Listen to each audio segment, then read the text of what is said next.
आणि काल PDF send केलेली वाचले का तुम्ही?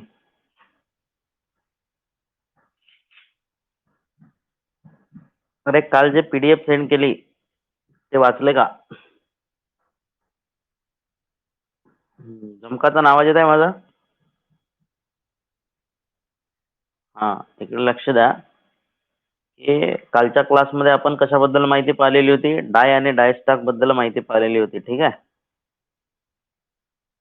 हा, डाय आणि डायस्टॉक बद्दल माहिती पाहिलेली होती. तर हे डाय कशासाठी उपयोगात आणली जाते? की कोणत्याही गोलाकार जॉबवर बाहेरील थ्रेड पाडण्यासाठी उपयोगात आणली जाते, बरोबर. हा, आणि टाइप्स ऑफ डायचे मुख्य किती प्रकार आहेत? 2 प्रकार आहेत. एक सर्क्युलर स्प्लिट डाय आणि दुसरी हाफ डाय, बरोबर. सर्क्युलर स्प्लिट डाय म्हणजे ही गोलाकार असतो, पण त्याला एका बाजूला त्याला काय असतो? कट केलेला असतो. कशासाठी? तर त्याला ऍडजस्ट करण्यासाठी. हा, तर ऍडजस्ट म्हणजे एकाच डाईनी आपण जसं 3 टॅप वापरतो, तर 3 डाई वापरू शकतो का? नाही. तर फर्स्ट थ्रेड कटिंग केल्यानंतर जेव्हा फिनिशिंगच्या वेळेस त्याचे या प्रकारचे ऍडजस्टिंग स्क्रू असतात. ऍडजस्टिंग स्क्रूच्या साहाय्याने त्या डायला थोडासा आपण त्याचा साईज काय करू शकतो? कमी करू शकतो. तर डायला ज्याच्यामध्ये वापरतात त्याला डायस्टॉक असे म्हणतात. हे दिसतंय तुम्हाला डायस्टॉक? हे आपण कालच्या ह्याच्यात पाहिलेलो होतो. त्याच्यानंतर हाफ डाय म्हणजे ते 2 भागात विभागणी केलेली असते. तुम्हाला फोटो दाखवला होता मी कालच्या क्लासमध्ये पण. याला हाफ डाय असे म्हणतात, बरोबर. आणि हाफ डाय मध्ये जो डायस्टॉक असतो तो स्क्वेअर असतो, कारण त्याला डाय कोणत्या आकाराचे असतात? स्क्वेअर आकाराचे असतात. आणि स्प्लिट डाय आणि हाफ डाय हे नवीन थ्रेड कट करण्यासाठी केले जातो, बरोबर. हे कुठले थ्रेड कट करण्यासाठी उपयोगात आणले जातात? नवीन थ्रेड, बरोबर. आणि जे सॉलिड डायनट आहे, या सॉलिड डायनटचा उपयोग कशासाठी केला जातो?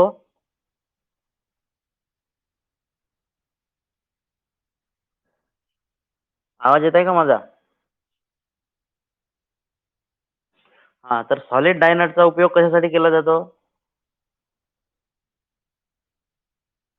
जुने थ्रेड रिपेअर करण्यासाठी, बरोबर.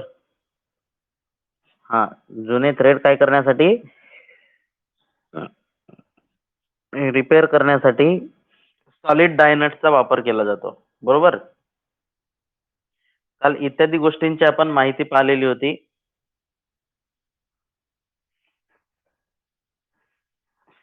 तर इकडे लक्ष द्या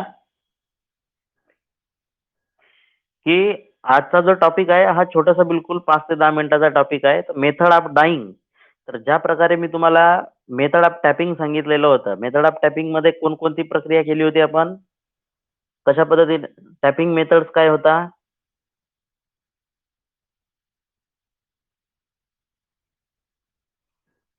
टॅपिंग मेथड साठी आपण सर्वप्रथम काय करतो की टॅपच्या साईज नुसार आपण ड्रिल बिटची साईज कॅल्क्युलेट करतो, बरोबर. हा, ड्रिल बिटची साईज कॅल्क्युलेट केल्यानंतर त्या साईजचा ड्रिल होल आपण एका जॉबवर मारतो. त्यानंतर त्यानंतर टॅप आणि टॅप रेंजच्या साहाय्याने आपण टॅपिंग ऑपरेशन सुरू करतो, बरोबर. त्याच्यासाठी पण प्रोसेस होती की त्याच्यासाठी प्रोसेस काय होती की टॅप हा राईट अँगल मध्ये असावा आणि सर्वप्रथम फर्स्ट टॅपचाच वापर केला जातो, बरोबर. त्याच्यानंतर फर्स्ट टॅप हा थ्रेड फक्त काय करतो? त्याचे वे तयार करतो. सेकंड टॅप मध्ये तो काय करतो? कटिंग करतो, बरोबर. पूर्ण मटेरियल कटिंग करतो. आणि थर्ड टॅप हा पूर्णपणे फायनल फिनिशिंग करतो. आणि टॅपिंग मध्ये त्याला चाम्पर केलेला असतो. चाम्पर कशासाठी केलेला असतो? बरोबर, की ते सहजपणे त्या होलमध्ये आपली जागा पकडू शकला पाहिजे, बरोबर. त्याच्यासाठी, ठीक आहे. तर या पद्धतीने तर टॅपिंग करताना कुलंट म्हणून कशाचा वापर करत होतो आपण?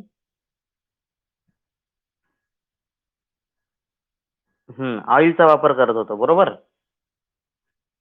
हा, सोल्युबल ऑइल नाही. सोल्युबल ऑइल हा कुलंट तयार करण्यासाठी वापरतात. पण टॅपिंग ऑपरेशन साठी आपण फक्त आणि फक्त ऑइलचाच वापर केला जातो, बरोबर. हम्म. तर आता लक्ष द्या की तसंच आपण जसं पूर्ण टाइप्स ऑफ टॅप पाहिलेले होते, बॉटमिंग टॅप, इंटरमिडिएट टॅप, हा, बरोबर, टेपर टॅप इत्यादी टॅप बद्दल माहिती पाहिलेली होती. त्याचे पार्ट, टाइप्स ऑफ थ्रेड बद्दल पण माहिती पाहिलेली होती, बरोबर. तर टाइप्स ऑफ थ्रेड नंतर आपल्याला ही माहिती असणे गरजेचं आहे की थ्रेडिंग ही कशा प्रकारे केली जाते, बरोबर. तर थ्रेडिंग कोणकोणत्या साहाय्याने केले जाते. टॅपिंग म्हणजे हे कुठल्या प्रकारचे थ्रेड कट कट केले जातात. टॅपिंग ऑपरेशनच्या साहाय्याने इंटरनल थ्रेड आणि डाईंगनी एक्सटर्नल थ्रेड. आणि तिसरा पण प्रकार आहे थ्रेडिंग करण्याचा की लेथ मशीनच्या साहाय्याने पण आपण थ्रेड करू शकतो, बरोबर. लेथ मशीनवर आपण एक टूल्सचा वापर करून लेथ मशीनवर पण आपण समजा खूप मोठे थ्रेड कापायचे आहे तर ते डाईंग ऑपरेशननी शक्य होणार का? नाही. नाही. समजा 200 च्या किंवा 300 च्या राउंड बारवर आपल्याला टॅपिंग करण्यासाठी आपली तेवढी ताकद जे आहे ते पोहोचू शकत नाही आणि डाईंगने ते शक्य नाही आहे, बरोबर आहे. तर त्याच्यामुळे जे मोठ्या आकाराचे जे थ्रेड असतात ते कट करण्यासाठी फक्त आणि फक्त लेथ मशीनचाच वापर केला जातो, बरोबर. हं. तर टाइप्स ऑफ थ्रेड बद्दल पण माहिती दिली होती तुम्हाला, की टाइप्स ऑफ थ्रेड बद्दल सर्वप्रथम व्ही थ्रेड बद्दल माहिती दिली होती. व्ही थ्रेडमध्ये BSP thread, BSW thread, American standard thread, बरोबर. बीएसएफ थ्रेड, बीएसपी थ्रेड म्हणजे या सगळ्या व्ही थ्रेड बद्दल माहिती दिली. त्याच्यानंतर square thread, acme thread, knuckle thread, बरोबर. तर या सगळ्या थ्रेड बद्दल माहिती दिली. तर या आणि त्याचा उपयोग पण कुठं होते याच्याबद्दल पण माहिती दिली. तर तेच थ्रेड आपल्याला आता कट करायचे आहेत. तर त्याच्यासाठी काय प्रक्रिया करावी लागणार हे आपल्याला माहिती असणे गरजेचं आहे, बरोबर. हां, तर इंटरनल जे छोटे-छोटे थ्रेड असतात, ते इंटरनल असो की एक्सटर्नल असो, छोटे समजा कमी साईजचे जर छोट्या आकाराचे थ्रेड असतील, तर त्याच्यासाठी टॅपिंग किंवा डाइंग ऑपरेशनचा उपयोग केला जातो. आणि जर समजा मोठ्या साईजचे जर थ्रेड कापायचे असेल, जास्त डायमीटरचे, ते इंटरनल असो वा एक्सटर्नल असो, ते लेथ मशीनच्या साहाय्यानेच कापले जातात, बरोबर? हां. तर आजचा आपला टॉपिक आहे, की dieing operation, method of dieing operation म्हणजे एक्सटर्नल थ्रेड कशाप्रकारे कट केले जातात. तर एक्सटर्नल थ्रेड कशाप्रकारे कट केले जातात म्हणजे थ्रेड कटिंग करायच्या अगोदर आपल्याला काय माहिती असणे गरजेचं आहे?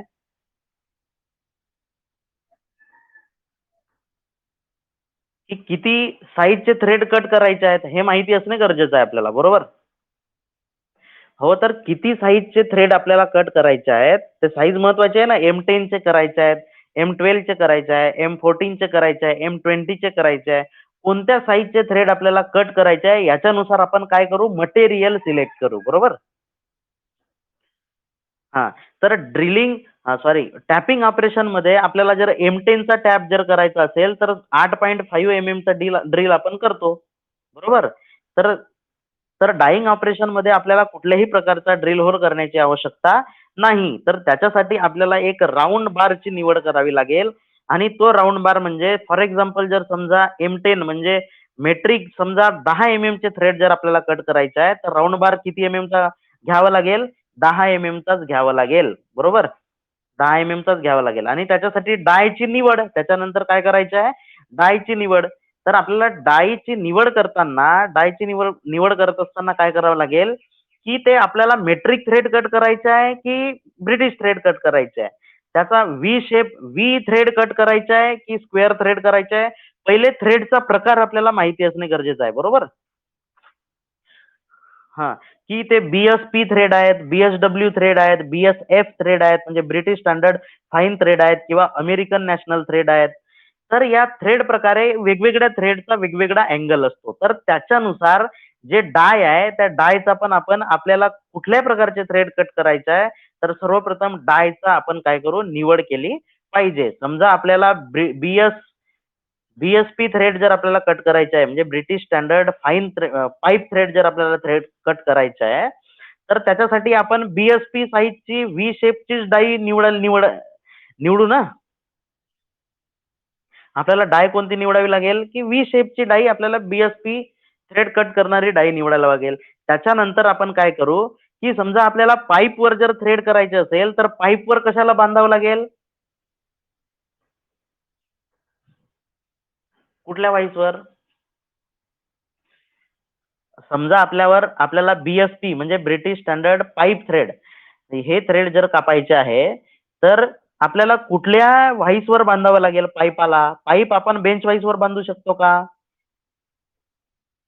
हां, तर कशाचा वापर करावा लागेल मग? हा व्ही म्हणजे काय असते ते पाईप वाईज बरोबर.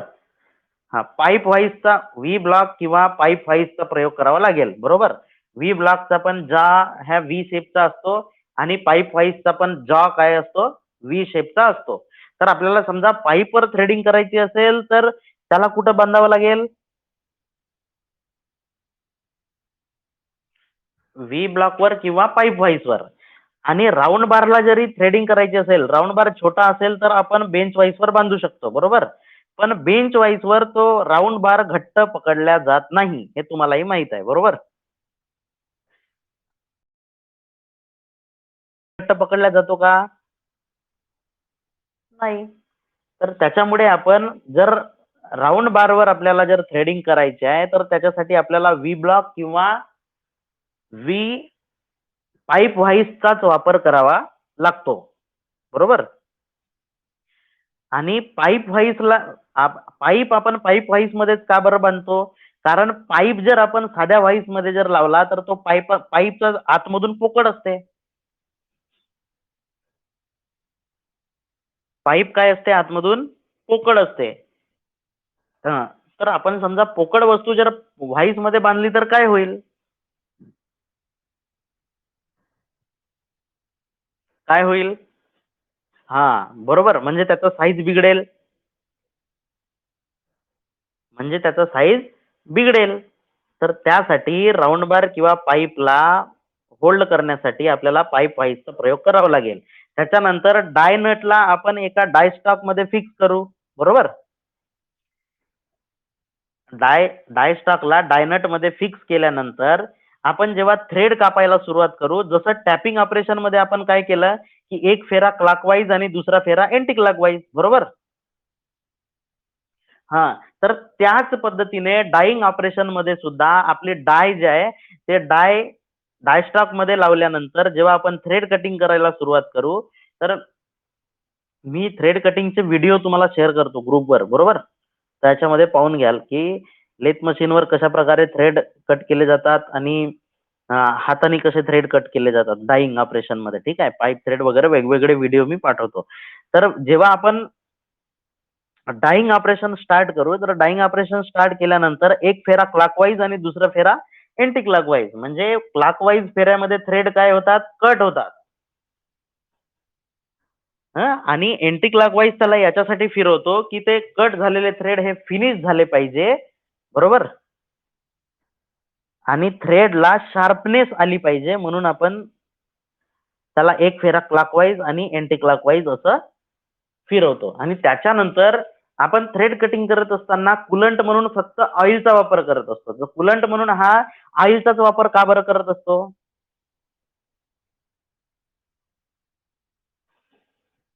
कुलंट म्हणून ऑइलचा वापर याच्यासाठी करतो की त्याचे जे मटेरियल कट कट करण्यासाठी त्याचे जे टीथ असतात ते एकदम शार्प असतात आणि त्याच्यामध्ये आपण पाणी टाकून किंवा ते सहन करू शकत नाही आणि त्याची लाईफ वाढवू शकत नाही.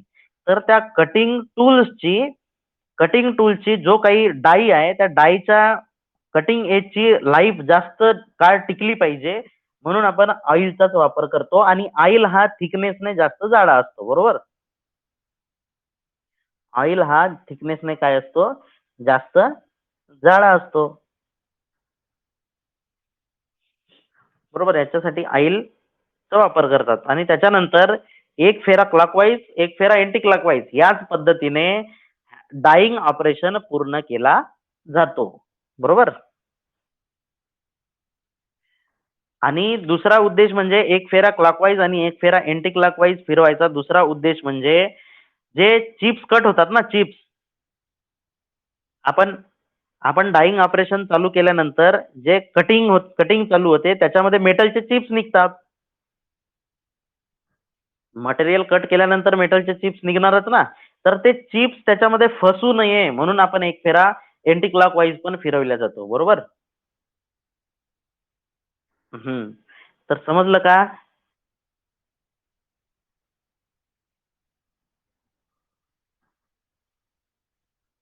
हा हे मेथड्स ऑफ डाईंग आहे तर याच्यामध्ये आता बघा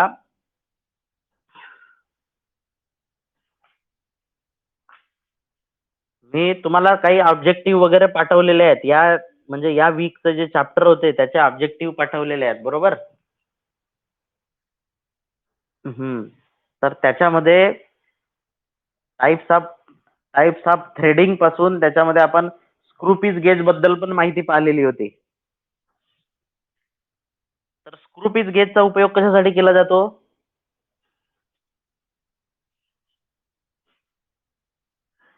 तर जे आपण थ्रेडिंग करत आहोत, तर थ्रेडिंग कार्य करीत असताना त्या थ्रेडची पीच चेक करण्यासाठी स्क्रू पीस गेजचा उपयोग केला जातो,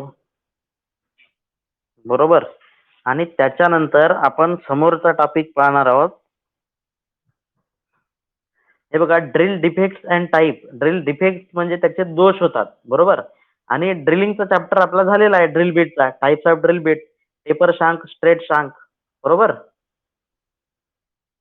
हा, तर आता आपल्याला पुढच्या टॉपिक मध्ये पाहायचं आहे की ड्रिलिंग ऑपरेशन करताना कोणकोणते दोष निर्माण होतात, तर ते दोष निर्माण होऊ नये याच्यासाठी आपण काय केलं पाहिजे याच्याबद्दल माहिती. ड्रिल डिफेक्ट्स अँड टाइप्स म्हणजे ड्रिलचे प्रकार किती प्रकारचे असतात आणि कोणत्या प्रकारच्या ड्रिलमध्ये कोणत्या प्रकारचे दोष निर्माण होतात, आणि ते दोष निर्माण होऊ नये म्हणून आपण ड्रिलिंग ऑपरेशन करताना ड्रिलचा वापर कोणत्या पद्धतीने केला पाहिजे, त्याच्यामध्ये योग्य पद्धत कोणती आणि अयोग्य पद्धत कोणती याच्याबद्दलची माहिती पुढच्या टॉपिक मध्ये आपण शिकणार आहोत, बरोबर. हा, आणि त्याच्यामध्ये ड्रिल बीटचा अँगल असतो की अँगल पण पाहिलेला आहे आपण की प्रत्येक मटेरियलवर आपण एकच अँगलचा ड्रिल बीट वापरू शकतो का? नाही. नाही, तर त्याचा क्लिअरन्स अँगल कोणता असतो, लिप क्लिअरन्स काय असतो, बरोबर. तर याचा हेलिक्स अँगल कोणता असतो, पॉइंट अँगल कोणता असतो, तर पॉइंट अँगल कमी किंवा जास्त झाल्याने त्याचा दोष काय निर्माण होतो, आणि क्लिअरन्स अँगल जास्त असेल तर त्याचा काय दोष निर्माण होतो. ड्रिल चॅटरिंग म्हणजे काय, ड्रिल चॅटरिंग केव्हा होतो, तर ड्रिलचा होल हा अवरसाइज केव्हा तयार होतो, आणि ड्रिल तुटण्याचे, समजा ड्रिल जर तुटत असेल तर त्याचे कशामुळे तो तुटतो, या सर्व गोष्टींबद्दल आपण माहिती देणार आहोत. ठीक आहे, पुढच्या क्लासमध्ये याच्याबद्दल माहिती शिकू आपण.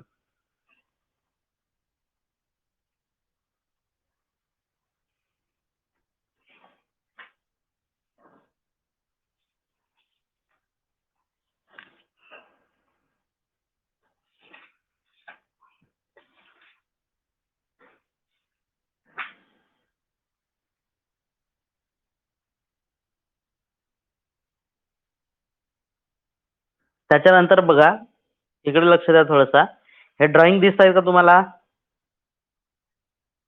आजपर्यंत आपण आतापर्यंत आपण थ्रेडिंग म्हणजे थ्रेडिंग एक्सटर्नल असो की इंटरनल असो, ही थ्रेडिंग कशा प्रकारे केली जाते, म्हणजे थ्रेड कशा प्रकारे केले जातात याच्याबद्दलची माहिती पाहिली आपण, बरोबर. तर आपण वारंवार थ्रेड चेक करण्यासाठी व्हर्नियर कॅलिपरचा वापर करणार आहोत किंवा स्टील रूलचा वापर करणार आहोत का? नाही. तर त्याच्यासाठी एक स्टँडर्ड गेज, जसा मी स्क्रूपीस गेज शिकवला होता ना तुम्हाला, स्क्रूपीस गेजचा वापर कशासाठी असतो हे बघा. स्क्रूपीस गेजची ब्लेड दिसत आहे तुला? स्क्रूपीस गेजची ब्लेड म्हणजे स्क्रूपीस गेज, तर थ्रेडची पीच चेक करण्यासाठी स्क्रूपीस गेजचा वापर केला जातो. तर अशा प्रकारे इथं तुम्हाला गेज दिसत आहे बाकी प्रकारचे, बरोबर. त्या गेजचा चॅप्टर पण समोर आहे. तर मेजरिंग इन्स्ट्रुमेंट सोबत सोबत या प्रकारच्या गेजेसचा पण उपयोग थ्रेड चेक करण्यासाठी केला जातो, त्याची साईज चेक करण्यासाठी केला जातो. फॉर एक्झाम्पल मास प्रोडक्शन म्हणजे तुम्हाला मी वारंवार सांगितलेलं आहे, समजलं का? मास प्रोडक्शन म्हणजे काय होते?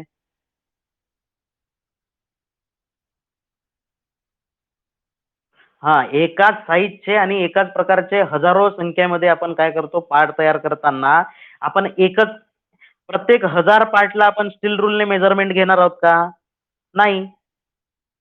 हा, तर त्यासाठी आपण एक गेज जर तयार केला तर त्याच्यानुसार आपण वारंवार काय करू शकतो, पटापट पटापट त्याचे माप घेऊ शकतो, आणि त्याच्यासाठी आपल्याला वेळ पण वाचते, बरोबर आहे. हा, तर त्या प्रकारे इथं बघा, प्लग गेज आणि रिंग गेज दिलेला आहे. थ्रेड रिंग गेज आहे हा, आणि हा प्लग गेज आहे. समजा आपल्याला एक्सटर्नल थ्रेड जर चेक करायचे असतील तर आपण थ्रेड रिंग गेजचा वापर करतो. कशाचा वापर करतो? थ्रेड रिंग गेजचा. आणि आपण इंटरनल थ्रेड जर आपल्याला चेक करायचे असतील तर कशाचा वापर करतो? प्लग गेजचा. तर हा एक प्लग गेज आहे आणि हा थ्रेड रिंग गेज आहे. फॉर एक्झाम्पल तुम्हाला जर M10 साईजचे तुम्हाला हजारो इंटरनल आणि एक्सटर्नल नट आणि बोल्ट बनवायचे आहेत, बरोबर आहे.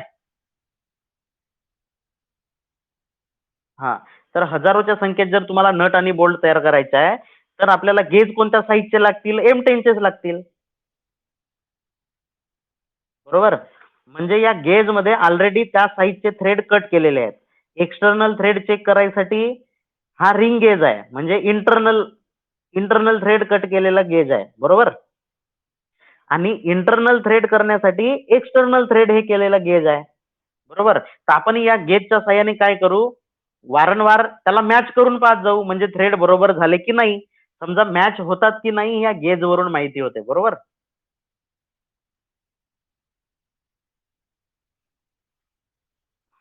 ठीक आहे, समजलं का या गेज बद्दल?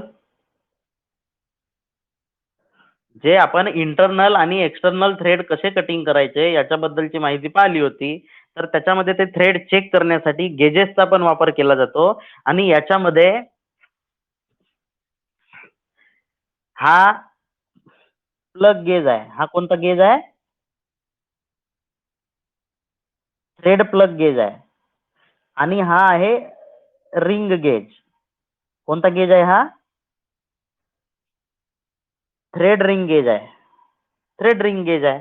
तर आपण प्लग गेजच्या साहाय्याने इंटरनल थ्रेड, बरोबर. समजा आपण एक नट तयार करत आहोत, तर त्या नट मध्ये बोल्ट मॅच होते की नाही होत, या प्लग गेजनी जर आपण त्या नट मध्ये मॅच केलं तर आपल्याला समजेल ना की एक्झॅक्ट थ्रेड बरोबर साईज मध्ये बनले आहेत की नाही बनलेले आहेत, बरोबर आहे. आणि आपल्याला समजा बोल्ट जर बनवायचा असेल, आपल्याला काय बनवायचं असेल? बोल्ट. बोल्ट बनवायचा आहे तर आपण या नटचा वापर करू शकतो. या नटला ऑलरेडी थ्रेड बनलेले आहेत, तर या नटला या बोल्ट मध्ये मॅच करून पाहू शकतो थ्रेड बरोबर झालेली आहे की नाही आहे.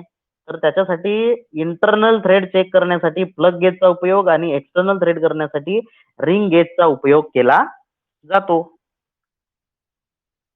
ठीक आहे, समजलं का?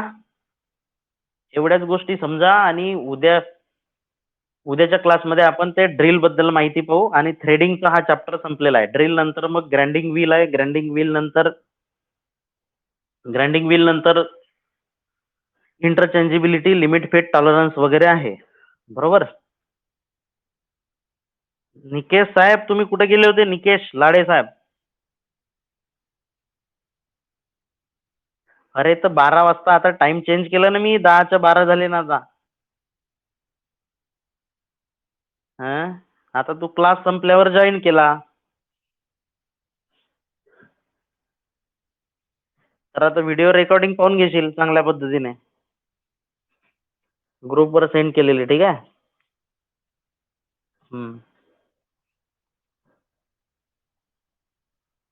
हा, हो, करू शकता. मी व्हिडिओ पाठवतो ग्रुपवर, ते पहा तुम्ही थ्रेडिंगचे.